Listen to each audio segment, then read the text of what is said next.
ત્યારે હાલમાં આવી બહુ મોટી દુઃખદ ખબર અમદાવાદમાં વધુ એકવાર ખૂને ખેલ ખેલાયો છે, જેમાં યુવક સ્પીડમાં એક્ટિવા ચલાવતા પાડોશી ઉશ્કેરાયા હતા। ત્યારબાદ યુવકનું અપહરણ કરીને તેને મોતને ઘાટ ઉતારી નાખ્યો હતો।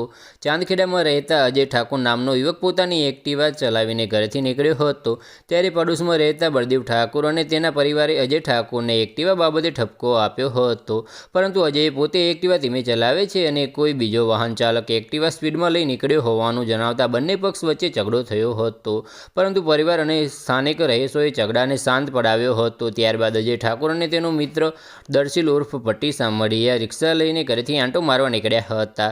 ત્યારે 4 આરોપી બળદેવ ઠાકોર, નિકુલ ઠાકોર, કાવ્ય ચૌહાણ, પાર્થ બારોટ અને અજાણ્યા શખ્સો અંટેકા ગાડી લઈને આવ્યા અને રિક્ષા લઈને જઈ રહેલા અજય ઠાકોરનું અપહરણ કરીને જુદા જુદા વિસ્તારમાં લઈ જઈને હથિયારોથી માર માર્યો હતો। ઇજાગ્રસ્ત અજયને સારવાર માટે હોસ્પિટલમાં લઈ જતા તેનું સારવાર દરમિયાન મૃત્યુ નિપજ્યું હતું, જેને લઈને ફરિયાદ નોંધાઈ હતી। તો બસ આજ માટે આટલું જ, અને મારી યુટ્યુબ ચેનલ પર નવા હોય તો લાઇક, શેર અને સબસ્ક્રાઇબ કરી દેજો। ધન્યવાદ।